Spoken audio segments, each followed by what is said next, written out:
Microfinance en République démocratique du Congo, une chaîne dédiée à la promotion de l'inclusion financière en RDC. Nous partageons des informations pratiques sur les produits et services financiers pour aider nos abonnés et ceux qui nous suivent à accéder aux solutions adaptées. Nous mettons en lumière les actions menées par les institutions de microfinance au travers de masterclass et webinaires sur l'éducation financière. Nous sensibilisons la population aux bonnes pratiques de gestion financière. Nous accordons la parole aux acteurs clés du secteur et promouvons les success stories des services financiers. Abonnez-vous pour ne rien manquer. Microfinance en RDC. Le pouvoir de l'inclusion financière pour une RDC prospère. L'inclusion financière en République démocratique du Congo est un enjeu majeur pour le développement du pays. Malgré les progrès significatifs sur le terrain, l'inclusion financière reste un grand défi. Aujourd'hui, nous allons recevoir M. Carlos Kalambay Kabangu, un expert reconnu de l'inclusion financière en RDC. Avec lui, nous allons parler de l'évolution de l'inclusion financière en RDC depuis ces dernières années, les défis auxquels elle est confrontée et les perspectives d'avenir. Son expérience de longues années va nous permettre d'avoir une vision claire de ces enjeux. Je suis Mamie Sandigiré Poindron et je vous invite à nous suivre sur notre chaîne YouTube Microfinance en RDC, sur nos pages Facebook, LinkedIn et Instagram.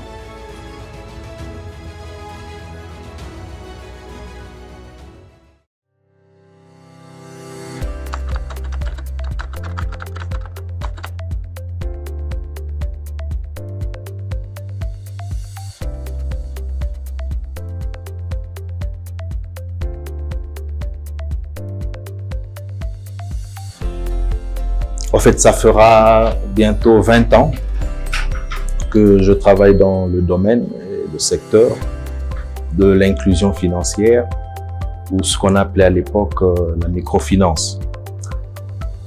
J'ai commencé dans les années 2002 avec un travail sur la microfinance, et c'est en 2004 que je commencerai la pratique avec une institution financière en RDC qui a été la Procrédit, où j'y ai travaillé pendant près de 3 ans comme chef de département d'audit et ensuite comme directeur de crédit.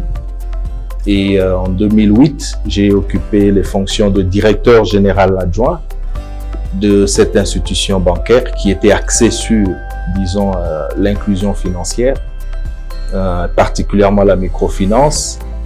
Et c'est en 2014 que je m'engagerai dans une nouvelle aventure, celle de créer l'un des premiers fonds d'investissement ici en RDC, le FPM SA, que vous connaissez très bien, où j'y ai passé près de 9 ans, jusqu'à la fin, pratiquement presque à terme de mon mandat. Et aujourd'hui, je suis dans un cabinet privé de conseil en investissement. Donc, ça fera pratiquement 20 ans que je travaille dans le secteur de l'inclusion financière et en particulier celui de la microfinance.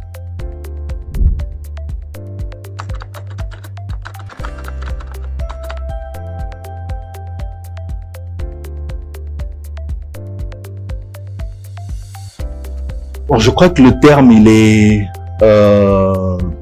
plus ou moins clair et simple à comprendre. Inclusion vient de inclure, c'est intégrer. Financière, c'est pratiquement dans le domaine financier. C'est comment inclure le maximum de la population active dans tout justement la gestion financière d'un pays ou d'une entité.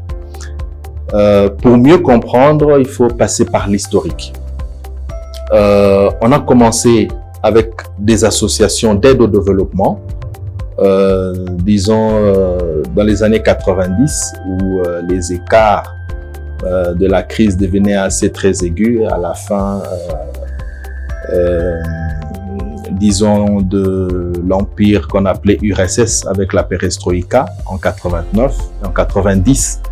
les conditions économiques ont été très très difficiles dans beaucoup de pays, surtout du tiers-monde, avec la cessation de la guerre froide.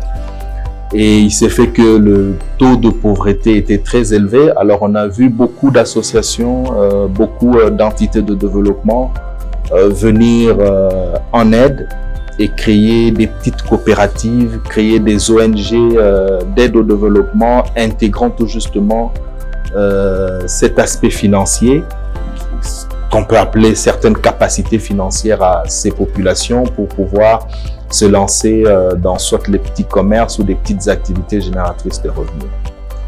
C'est au début des années 2000 que Muhammad Yunus viendra avec une théorie assez brillante à partir du Bangladesh qui a été pratiquement cooptée par la plupart d'organismes et de pays, intégrant l'aspect de la microfinance, qui consistait pratiquement à des microcrédits aux populations à très faible revenu pour leur permettre d'entrevoir des petites activités génératrices de revenus.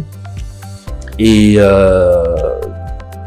après les années 2005-2006, on a compris les insuffisances tout justement de cela parce qu'il a été difficile. Certes, cette politique a pu soulager un tout petit peu la misère et la pauvreté dans certains pays, mais à grande échelle n'a pas donné un coup de pouce au développement, aux indices de développement humain tels qu'escomptés. Ce qui est tout à fait logique parce qu'il est très difficile avec un capital de 100, de 500 dollars d'estimer de développer un pays un jour. Et de là, on est pratiquement passé au niveau de ce qu'on a appelé la mésofinance. On a promu les petites et moyennes entreprises qui étaient beaucoup plus génératrices d'emplois. Et ce qui a semblé marcher, mais a rencontré aussi pas mal de défis par rapport à la structuration de ces entités, par rapport à leur capacité d'absorption de fonds, par rapport à leur gouvernance, par rapport à l'expertise dans certains domaines, mais aussi des contraintes socio-économiques de leur environnement de travail. De là, je pense que la notion d'inclusion financière a commencé à prendre de l'ampleur parce que l'aide financière n'était plus seulement axée sur le crédit, mais l'accès aux services financiers. Donc, on a un peu élargi, partir d'une microfinance où on voyait plus les microcrédits et se développer vers une inclusion financière, c'est-à-dire donner accès aux services financiers qui vont au-delà même du crédit. Il y a l'épargne, il y a l'utilisation des comptes bancaires, l'utilisation des transferts, il y a pas mal d'autres types de prêts, de crédits et d'avances, crédit à la consommation y compris, beaucoup d'autres produits qui y sont. Et ainsi, jusqu'à ce jour, nous parlons de l'inclusion financière, tout en sachant, on en parlera plus tard, entre parenthèses, que cette inclusion a été boostée par les innovations technologiques, pour ne pas dire la digitalisation. Mais peut-être souligner que en RDC, je vous ai entendu parler de 14 ans, tantôt plus.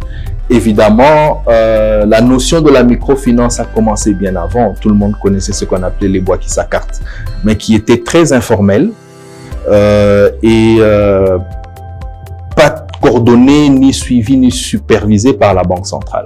C'est à partir de 2010 qu'il y a eu la loi sur la microfinance, obligeant la plupart de ces institutions financières à pouvoir se formaliser et se faire agréer par la Banque centrale.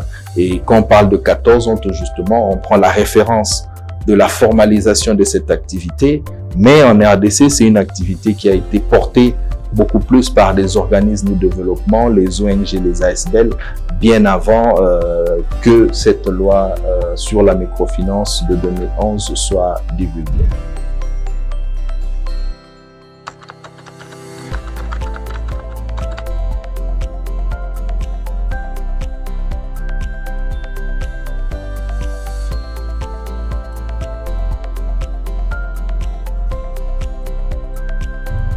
Oui, s'il faut parler de progrès dans le secteur financier, il a été très évident. Je vous donnerai un petit exemple. Le secteur financier en RDC, par exemple, a été très sélectif durant plusieurs années, avant les années 2003. C'est-à-dire que l'ouverture d'un compte bancaire appartenait pratiquement à l'élite et je dirais entre parenthèses à la haute classe moyenne en fait. C'était pas permis à tout le monde. Bon, au pire des cas, certains avaient la caisse d'épargne qu'on appelait Cadeco, mais beaucoup plus fonctionnaires et salariés qui avaient ce privilège d'avoir des comptes pour certaines entités publiques et privées parce qu'ils devraient recevoir leur salaire au niveau des comptes bancaires. Il y a eu certaines ONG internationales quand même qui sont venues. Je prends le cas de Finca, Hope International, qui se sont installés, qui ont essayé un peu de révolutionner cela. Et aussi, à l'époque, l'arrivée de la banque allemande de microfinance ProCredit. Et je me souviens que l'ouverture d'un compte bancaire dans une banque classique comme la BCDC à l'époque, avant son rachat et avant les années 2006, nécessitait premièrement un dépôt de 5 000 $, ce qui ne suffisait pas. Il fallait avoir un parrain, et quand on dit un parrain, c'est un cadre de l'institution financière qui parraine et qui atteste de votre probité morale. Cela ne suffisait pas, il fallait qu'il y ait un comité mis en place qui approuverait votre demande d'ouverture de compte. C'était un gros défi, un gros challenge, ce qui fait qu'il y avait pratiquement une exclusion de la grande masse des services financiers.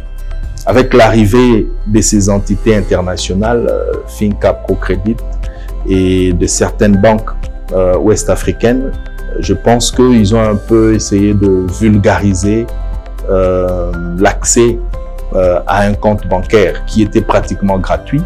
Mais non seulement ça, ils sont venus avec certains produits innovants comme les cartes bancaires, les distributeurs de billets. Je crois que cela a donné beaucoup plus de confiance.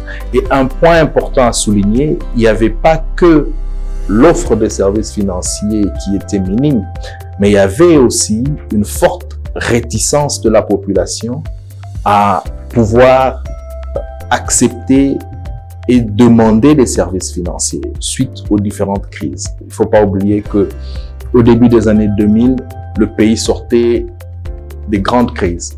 Entre 90 et 99, nous avons connu 2 phases de pillage, en 90-91 et puis en 93, 92 quelque part. L'économie était à terre, mais aussi beaucoup de Congolais à l'époque zaïrois ont perdu leurs épargnes. Ce qui fait que la confiance au secteur financier était devenue, était vraiment tirée au bout du fil. Et à cela s'ajouterait un phénomène BIND que tout le monde a connu, il fallait déposer de l'argent. Il y avait beaucoup de réticences et les gens préféraient garder tout justement leur épargne sous leur lit ou matelas plutôt que de le déposer dans une institution. Il y avait une crise de confiance, une cassure complète par rapport au secteur financier.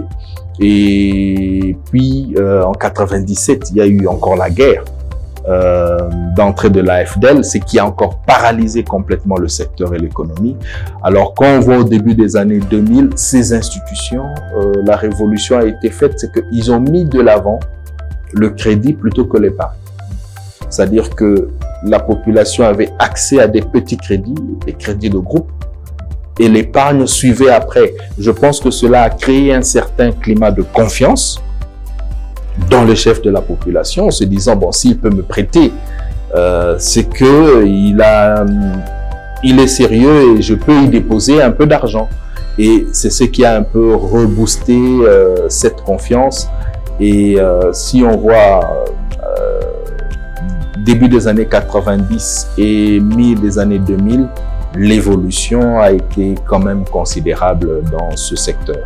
Avec la nouvelle loi sur la microfinance en 2010, et la formalisation, quoique on le verra un peu plus tard, il y a eu pas mal de casses liées à certains facteurs, mais le progrès a été considérable. Et si je dois me positionner aujourd'hui, je dirais que l'inclusion financière a fortement progressé, même si il reste encore beaucoup de défis à relever, même si ça reste encore minime par rapport au potentiel de développement, mais aussi non seulement économique, mais par rapport aux défis démographiques auxquels fait face notre pays.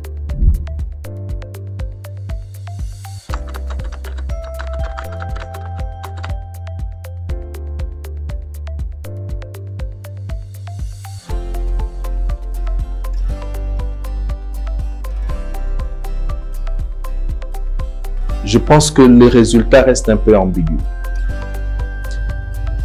D'une part, on peut dire que au niveau de la PME, j'ai quand même vu des PME qui, grâce aux institutions de microfinance, se sont fortement développées. Mais au niveau, par exemple, de microcrédit, je peux dire que là, on traîne encore les pas. Cela peut-être se redit au fait de la nomenclature et de la structuration même des produits financiers offerts à certaines franges de la population que j'estime n'est pas toujours répondre correctement à cette demande. Et je parlerai de mon expérience. Je crois qu'il faut faire une grande différence entre ce qui a l'aide financière et le crédit au financement. Je crois qu'il y a encore une bonne partie de la population qui a besoin d'une aide financière. Et là, c'est l'apanage des organismes de développement, des ONG, des ASBL qui apportent des subventions à certaines activités qu'on dirait génératrices de revenus. Et d'autre part, nous avons aussi des micro-entrepreneurs qui ont réellement un besoin de financement comme fonds de roulement. Je ne pense toujours pas qu'on peut développer une activité avec $100, avec $200 sur le plan social. Parce que les défis sont énormes. Je pense que ce micro-entrepreneur a une famille, il a des enfants qui doivent être scolarisés. De par mon expérience, j'ai vu, il suffit qu'il y ait une petite toux, un cas de décès ou maladie grave pour que le client se volatilise dans la nature et aggrave sa situation par rapport à avant son intégration dans le secteur financier. Là, c'est vraiment la ligne de démarcation à faire entre l'aide financière, l'aide au développement et le besoin en financement. Je crois que c'est là qu'il y a encore pas mal de défis à relever et je dirais c'est là que l'impact social de ces secteurs reste un peu mitigé entre positif et négatif. Je crois qu'il y a encore il y a du chemin.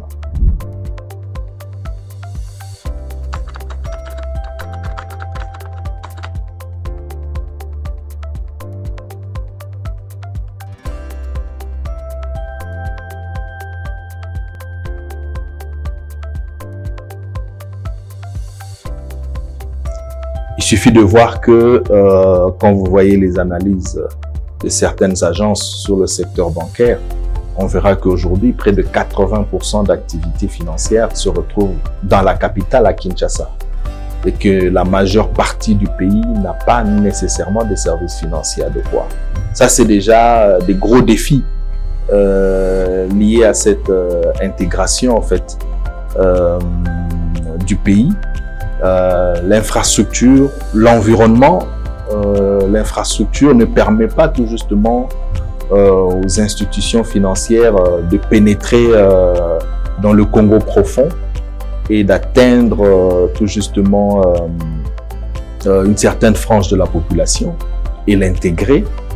Il y a aussi des défis liés tout justement à la réglementation qui reste aussi contraignante. D'une part, la réglementation bancaire, mais d'autre part, nous avons aussi le cadre juridique et la réglementation fiscale qui reste un gros défi pour ces institutions, mais il n'y a pas une politique économique, il n'y a pas une politique fiscale, il n'y a pas un cadre légal qui encourage tout justement cette inclusion financière, qui facilite aux institutions financières et à tous les autres participants du secteur de pouvoir augmenter le levier d'activité près de cette frange de la population. Pourquoi aller servir un client qui a besoin de 500 $ si les défis sont les mêmes qu'un client qui demanderait 100 000, 500 000? Donc, les institutions préféreront aller vers les plus grands, mais il n'y a pas d'intérêt. Et aussi, l'autre défi, tout justement, je parlais du cadre réglementaire aussi, est lié à cette notion de garantie financière que cette frange de la population n'a pas toujours.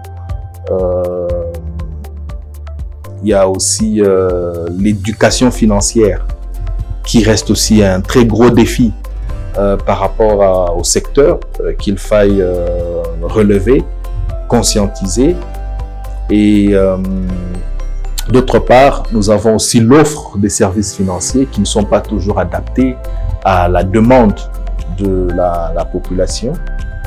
Donc, il reste encore pas mal de défis, mais je crois que la digitalisation nous a beaucoup aidé aujourd'hui parce que je me rends compte à l'époque, dans les années 2000, il fallait ouvrir une agence bancaire avec tous les défis d'Internet, tous les défis d'électricité. Il fallait aller beaucoup plus proche de sa clientèle, c'est-à-dire avoir autant d'agences pour servir. Et ce qui signifiait qu'il y avait un coût considérable pour ces institutions, c'est qui, d'autre part, augmentait tout justement le coût des services financiers qu'ils devaient offrir à la population. La digitalisation a facilité les choses, la vulgarisation des cartes bancaires, la gestion des comptes en ligne. Il faut dire aussi le mobile money aujourd'hui qui interagit avec le secteur bancaire, ce qui facilite beaucoup de choses. Nous avons du reste encore pas mal de défis à relever pour accroître tout justement le taux d'inclusion financière qui reste encore très très faible dans une économie qui est très focalisée sur le cash et l'argent liquide.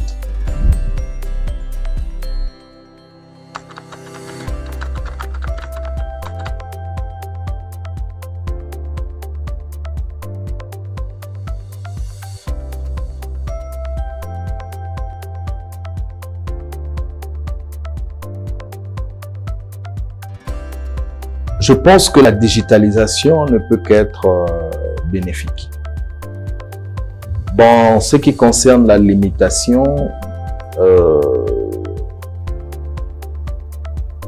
je ne vois pas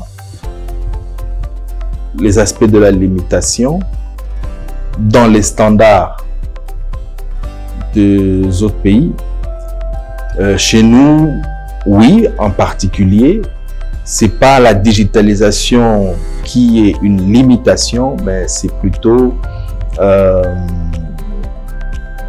notre environnement financier qui est une limitation à cela. Je prends l'exemple de la monnaie mobile, c'est-à-dire que nous devons arriver à un point où c'est une monnaie qui ne sert pas de transit entre la monnaie électronique et le cash, mais que c'est vraiment une monnaie en cours de circulation. Parce qu'aujourd'hui, tout ce qui passe par la monnaie mobile ou la monnaie électronique est automatiquement transformé en cash parce qu'on va au petit coin récupérer. Et ce qui fait que les limitations peuvent être à ce que quand il y a quelqu'un qui est à l'intérieur du pays, au plus profond, au Congo profond, et que vous lui demandez de retirer 200 000, ben, il doit trouver quelqu'un dans le coin pour avoir ces 200 000 en cash. Et c'est là la limitation. Par contre, si il y avait une politique gouvernementale et de la Banque centrale permettant à ce que les transactions se fassent de façon électronique, ça aurait été facile que nos parents dans les villages aillent au coin s'acheter du savon, du sel, avec cette même monnaie sans vouloir la transformer en cash. Parce que, en des termes faciles, c'est une population de 120 millions d'habitants, avec près de 60% ayant plus de 20 ans, avec une population active peut-être estimée à 40%.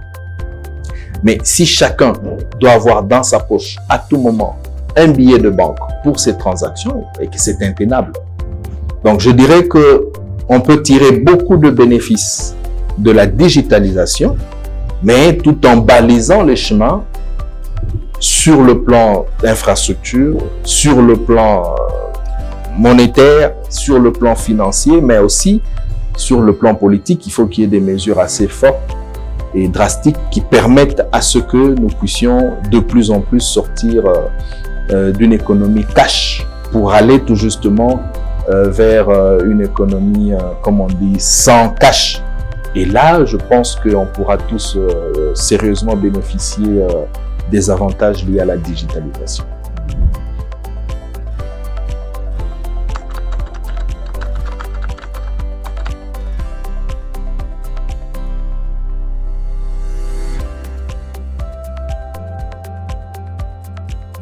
Je pense que c'est la voie à suivre.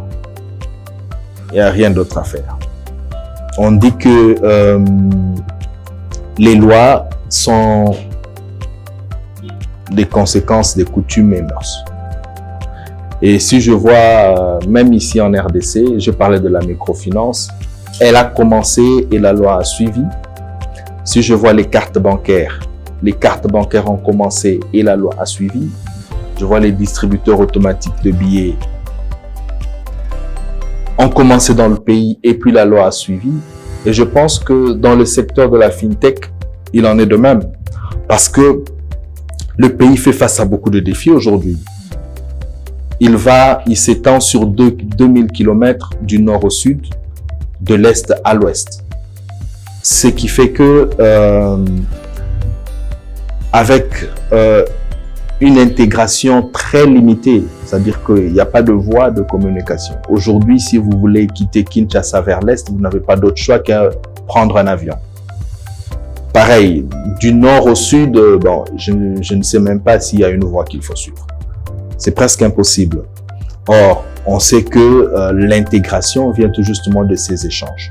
Et pour pallier tout justement à ces limitations liées à l'infrastructure routière, mais liées aussi à tous ces défis d'électricité, de connexion Internet fiable, je pense que l'innovation dans la FinTech va précéder tout justement ces développements d'infrastructures dans le pays et faciliter certaines transactions et renforcer l'inclusion financière.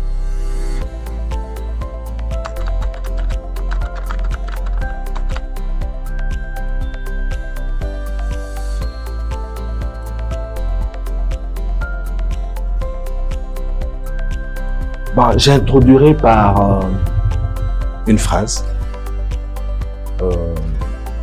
que je trouve assez simple et importante.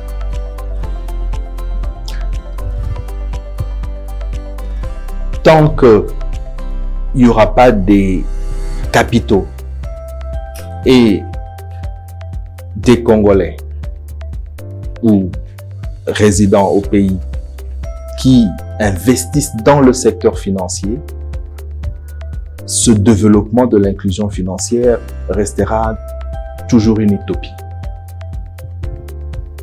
Aujourd'hui, on parle de l'inclusion financière, mais quelle est la part dans le produit national brut?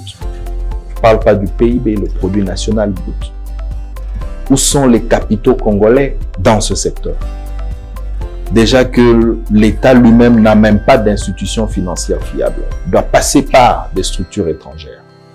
Je pense que ça, c'est déjà le premier frein au développement. Pourquoi? Parce que les capitaux extérieurs viennent avec leurs contraintes, avec leur niveau de risque, avec leurs propres défis et qui s'imposent. Et nous le constatons, que beaucoup disent, voilà, il n'y a pas accès au crédit. Mais quand vous comparez aujourd'hui les dépôts du secteur bancaire en RDC, vous comparez le portefeuille de crédit, vous êtes autour de 50%. Pourquoi il n'y a pas autant de crédit à l'économie par rapport aux dépôts qu'il y a? C'est la première question qu'on devrait se poser aussi. Mais parce que tout justement, beaucoup des capitaux sont des capitaux à risque. Beaucoup d'institutions financières sont des filiales d'entités internationales régulées sur base de certaines normes de risque qui ne restent pas très adaptées à notre style de vie. Je pense que chaque pays doit être capable de se définir ses propres niveaux de risque tout en se connaissant. C'est vrai que nous avons beaucoup de défis. Les défis d'identification, ça c'est un véritable défi. Nous avons aujourd'hui les politiques sur le blanchiment d'argent et des capitaux qui s'imposent à nous, qui nécessitent certaines analyses et due diligence assez coûteuses et certains niveaux de risque élevés pour ces entités. Mais le jour où il y aura des entités financières purement congolaises ou publiques, privées ou publiques tout simplement, en ce moment-là, ces fonds levés, c'est quelque chose de pas très compliqué, très facile, pour en tenir compte tout justement des réalités purement congolaises et donner un ton, parce qu'on dit, il faut toujours qu'il y ait un premier qui ose. J'ai parlé du secteur qui était pratiquement à terre il y a quelques années, mais il y en a qui sont venus, je prends le cas des Finca qui étaient des pionniers, ils sont venus sur des terres très arides, personne ne croyait aux Congolais. Je prends à l'époque ProCrédit, nous avons eu beaucoup de coopératives en ce moment-là qui prenaient le risque de faire du crédit. Et il faut qu'il y ait des gens qui puissent oser. Mais je pense que là, on a besoin des capitaux à risque. Et ces capitaux à risque de nos jours, c'est au niveau du gouvernement, au niveau de certains privés qui connaissent le rouage économique de ce pays et qui peuvent mettre en place des produits adaptés à cette frange de la population.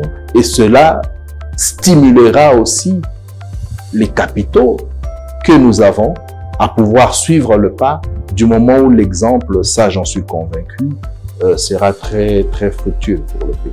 Donc il y a des perspectives de développement, mais je crois qu'il y a quand même quelques retouches à faire par-ci par-là pour pouvoir booster le secteur financier et l'inclusion financière. Mais sans entité publique ou privée publique, je pense que nous allons continuer à réciter la même chanson, sans voir la croissance de l'inclusion financière.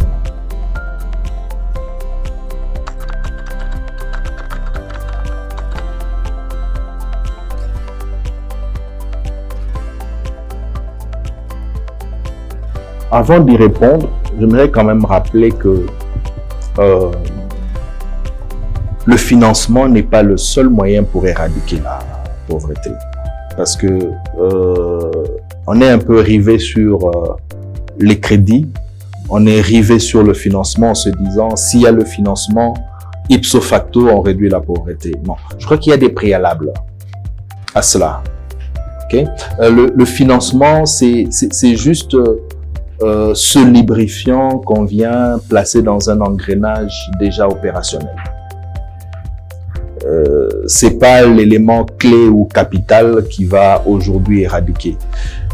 J'ai parlé ici de l'éducation financière, mais je crois que pour moi le premier gros défi avant d'arriver au secteur financier, c'est l'éducation et la formation professionnelle, qui sont des éléments clés. Parce qu'à quoi ça sert de donner du crédit à des personnes incultes, à des personnes non formées? On peut beau avoir un métier, mais quand on a appris sur l'État, on l'a vu, il y a eu beaucoup de corporations aujourd'hui, où soit le gouvernement, soit les ONG, les organismes de développement ont injecté beaucoup de subventions. Mais le premier réflexe a été de combler les gaps de consommation, plutôt que d'investir dans l'activité. Je pense qu'il y a un souci aussi de commencer par une éducation financière, la formation professionnelle, et ensuite on peut parler en face du financement. Parce qu'en ce moment-là, il y a un besoin de développer une activité existante, de développer des connaissances déjà acquises. Parce que tant qu'on n'est pas formé, on reste brut. Tout financement qui arrive, il est gaspillé parce qu'on ne connaît pas sa valeur. On ne sait pas juger la valeur de la subvention. Bon, je suis déjà contre la subvention, ce qui est gratuit, mais la valeur de l'apport financier et du besoin en financement. Alors, en face, je dirais, nous avons principalement 3 types d'institutions de microfinance. Mais dans le secteur financier en général en RDC, nous avons des institutions financières spécialisées, nous avons les banques, nous avons les institutions que nous appelons généralement des microfinances.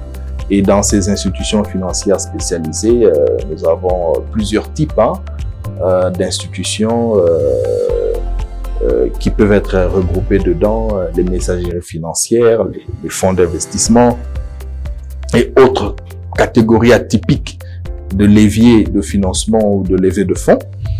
Et dans le secteur bancaire, c'est vrai que chez nous, on parle que de banques, mais il faut savoir que même dans le secteur bancaire, il y a différents types de banques. Okay? Il y a des banques d'affaires, il y a des banques d'investissement, il y a des banques de détail, ainsi de suite. Tout ça, ça nécessite une éducation. On doit savoir à quel type de banque je dois m'adresser, quel type de projet j'ai pour pouvoir soumettre à cette institution financière.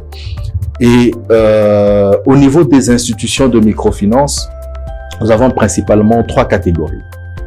Il y a les coopératives d'épargne et de crédit. Nous avons les entreprises de microcrédit qui ne collectent que du crédit. Et puis, nous avons les sociétés de microfinance et qui peuvent collecter et l'épargne et faire du crédit au même moment. Ce sont ces 3 types d'institutions très souvent qui sont en face de cette frange de la population. Mais il ne faut pas oublier que le secteur bancaire aujourd'hui a quand même fait un downscaling.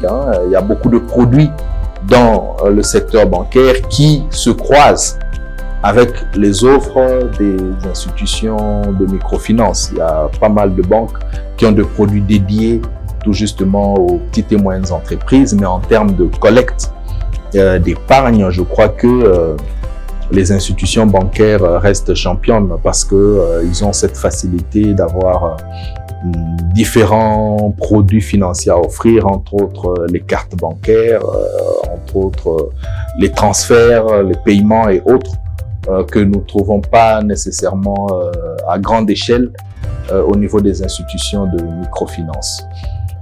Et pour terminer avec votre question, bon, je ne suis pas un amateur de la notion de microfinance. Je le dis parce que la microfinance a montré ses limites jusque-là et moi, personnellement, je n'y crois pas. Je parlerai plus de l'inclusion financière. Okay? On ne peut pas rester micro à vie. Par contre, je crois que il faut stimuler les petites et moyennes entreprises qui, eux, à leur tour, pourront recruter ces personnes. Pourquoi avoir un fonds de commerce de $100 si on peut être recruté dans une petite industrie et toucher $200 le mois? Donc, ça, c'est une façon autre de voir les choses où je me dis, oui, on va promouvoir l'inclusion financière. La microfinance, il faut voir s'il y a des limitations à ça, jusqu'où on se limite. Bon, la notion de coopérative d'épargne et de crédit a beaucoup de contraintes aujourd'hui, beaucoup trop de contraintes.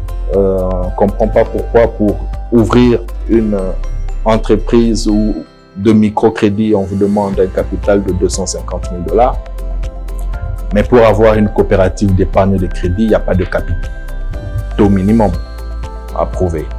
Et on voit facilement une COPEC qui grandit et qui collecte 10-15 millions de dollars sans fonds de roulement. Dieu merci, il y a une nouvelle loi en cours qui va quand même essayer de réajuster et donner un peu plus de levier aux coopératives d'épargne et de crédit. Et j'espère que ça sera aussi le cas pour les institutions de microfinance qui restent encore très sectaires, qui n'ont pas de chambre de compensation, n'ont pas de Swift, peuvent pas faire. En fait, ils sont très limités. Et cette limitation limite aussi le développement tout justement de cette inclusion financière, parce que il faut reconnaître que leur avantage est qu'ils arrivent à pénétrer dans le Congo profond et ils sont très proches des populations et ils peuvent offrir des services spécifiques adaptés à une certaine population ou dans les milieux dans lesquels ces institutions sont implantées.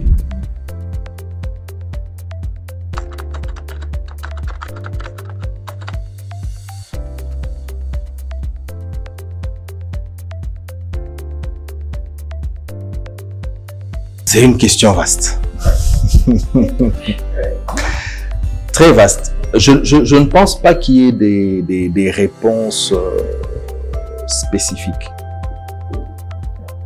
Je pense que toute institution financière doit s'adapter d'une part à sa politique, à sa vision, à sa mission, et d'autre part tenir compte des réalités, des milieux dans lesquels ils opèrent. Travailler à Kinshasa ne serait pas de même que travailler à Lubumbashi, que travailler à Chikapa, à Mbujimai, à Gemena. Parce que faut pas oublier que le service financier, c'est parmi les rares de services qui restent très liés aux aspects sociaux de l'individu, de son environnement. Il se crée une confiance. Maintenant, l'environnement dans lequel cette entité évolue doit tenir compte de ces différents aspects. À l'époque, je pense, au début des années 2000, comme je l'ai dit, on n'entendait pas parler d'hypothèque. Mais c'est suite aux expériences que les institutions aujourd'hui, pour un crédit de 10 000, certains 5 000 $, exigent une hypothèque par rapport à l'environnement. Le crédit de groupe a fait son temps. C'est tout ce qu'il y avait. Et il y avait ce qu'on appelait la caution solidaire. Mais est-ce que c'est dans tout environnement que cette caution solidaire marche? C'est-à-dire qu'il faut s'adapter. Je prends le cas de Kinshasa. Nous avons eu certaines entités qui se sont lancées dans cette caution solidaire, mais ça n'a pas marché. Beaucoup sont sortis tout justement de ce crédit de groupe. Pas parce qu'ils ne veulent pas servir, mais le niveau de risque a été tellement élevé qu'ils mettaient en danger ou à risque le bilan de l'institution. Pourquoi? Parce que une grande ville comme Kinshasa, la caution solidaire ne marche plus. C'est-à-dire que ce sont des métropoles où les gens vivent pratiquement en vase clos. La notion de caution solidaire était liée à la communauté. Tu as honte dans ton quartier parce que tu n'as pas payé ton crédit. Et ce sont les autres qui ont remboursé. Cette gêne contraignait les membres d'un groupe à pouvoir s'efforcer à payer tout justement leurs prêts. Mais de nos jours, on peut dire que ça ne marche pas parce que à peine les gens connaissent leurs voisins. À l'époque, on prenait, on dit, OK, toutes les mamans qui vendent les tomates, on les met ensemble. On dit, on vous fait un crédit de 20 000 $. Vous êtes vous tous caution. Si l'une ne paye pas, on prend vos épargnes. Mais aujourd'hui, dans nos marchés, il y en a l'une qui vient de Kingasani, l'autre qui vient de Kintsuka, l'autre qui vient de Matadi Kibala.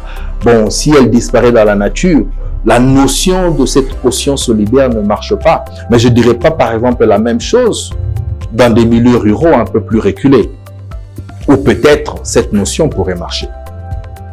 Donc, je crois que chaque institution financière devrait tenir compte de ces aspects, mais aussi, il est très important de se référer à l'expertise locale et aux experts du secteur pour pouvoir étudier les aspects de risque.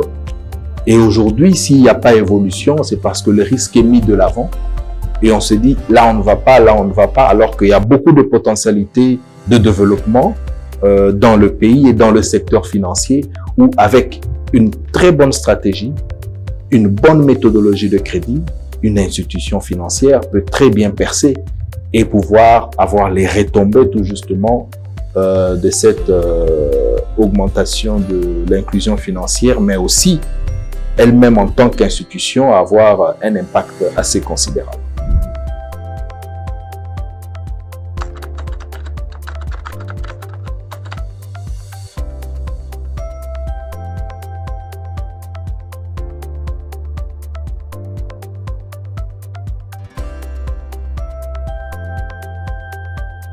À l'état actuel, je dirais, c'est un avenir qui reste très incertain.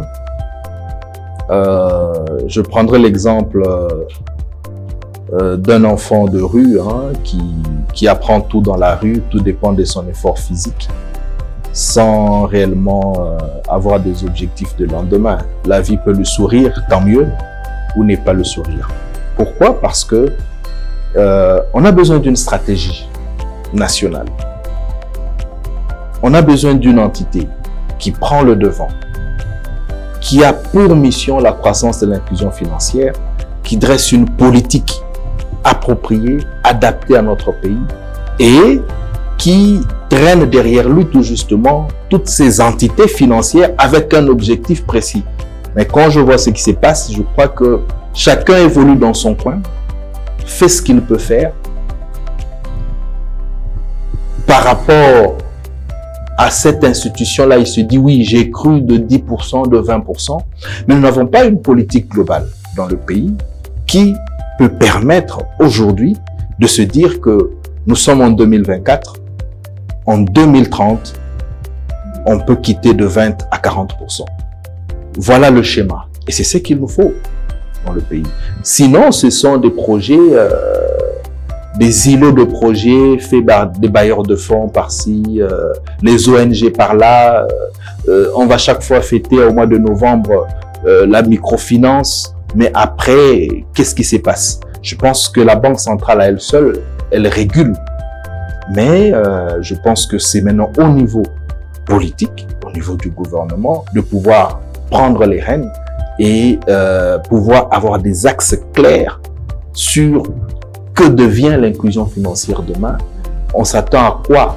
Au taux de bancarisation et à la pénétration des entités financières. Ce n'est que sous cet angle qu'on peut se dire, voilà, le lendemain sera meilleur. Sinon, on va chaque fois saupoudrer des fonds par-ci par-là, avoir des petits projets qui, lorsqu'ils s'arrêtent, tout s'arrête avec, et on n'a plus que des vieux souvenirs des bons vieux temps de l'inclusion financière. Et je crois qu'il est grand temps aujourd'hui, avec tous les défis que nous avons par rapport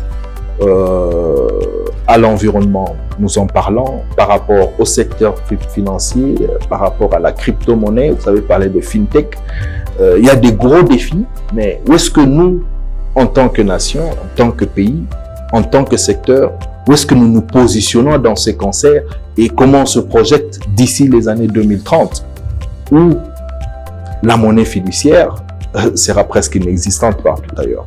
Donc je pense qu'il est grand temps d'y réfléchir, d'y penser et de pouvoir mettre en place une stratégie nationale focalisée sur ces objectifs-là. Merci à vous.